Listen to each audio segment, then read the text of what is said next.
पटना के दानापुर थाना क्षेत्र से तथा कथित अगवा भाजपा नेता का पुत्र आशु के साथ एक अन्य युवक को दानापुर पुलिस ग्रेटर नोएडा से सकुशल बरामद कर दानापुर थाना ले आई। इस बात की जानकारी दानापुर एसपी दीक्षा ने दी। उन्होंने बताया कि तथा कथित अगवा छात्र आशु संदिग्धों के साथ मिलकर battle ground mobile India BMGI नामक ऑनलाइन गेम का ID खरीद बिक्री का काम करता था, जिसके लिए वो अपहरण मामले में नामजद शिवम से 5 लाख रुपए कर्ज लिया था, जिसको लेकर शिवम ने आशु के साथ एक एग्रीमेंट भी किया था।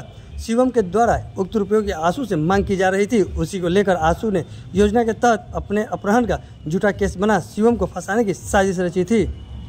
दिनांक 23/6/2024 को एक केस दर्ज हुआ था, जिसमें डिफेंस कॉलोनी शाहपुर के रहने वाले राजेश कुमार सिंह के जो पुत्र हैं आशु, उनके अपहरण होने की सूचना मिली थी तथा आरोप लगाया गया था कि उनके पुत्र आशु को DAV के बगल में एक अपार्टमेंट में बंधक बना के रखा गया है। इस सूचना पर दानापुर थाना में जो है 559/24 कांड दर्ज किया गया था। तत्काल उसका अनुसंधान उसी दिन प्रारंभ कर दिया गया था। अनुसंधान के क्रम में जो साक्ष्य मिले और जो साक्ष्य से पूछताछ की गई, तो उसमें यह पता चला कि जो अपहरित है वह BGMI जो गेम है उसको खेलने और उसमें ID खरीदने और बेचने का काम करता आ रहा है। इसी के में जो है उसने एक जो संदिग्ध था जिसका नाम दिया गया था FIR में शिवम, उससे पैसे भी लिए थे इसी खरीद बिक्री के लिए, और 5 लाख रुपए का एक अग्रीमेंट उन दोनों के बीच में जो हुआ था उसका साक्ष्य हमें मिला है।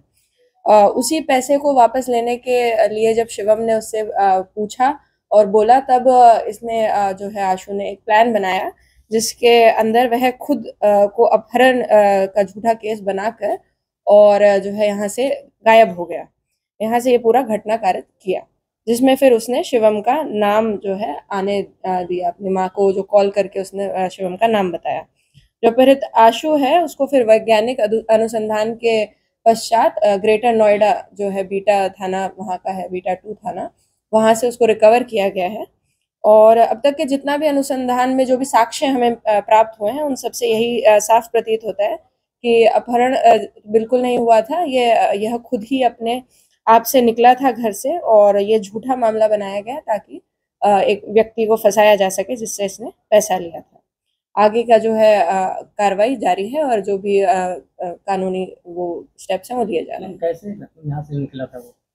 यहाँ से वह घर से 2 दिन पहले ही झूठ बोल के निकल गया था कि वह कोई एग्जाम देने जा रहा है, परंतु उसके द्वारा झूठ बोला गया था। वो वहाँ गया नहीं, अपने कॉलेज कोई एग्जाम था नहीं, उसमें जाना नहीं था उसको। वो गया था हाजीपुर और इधर उधर घूमने, और फिर उसके पश्चात वह अपने दोस्त के यहाँ ठहर के फिर निकल गया यहाँ से। कितने तारीख को निकला था ये?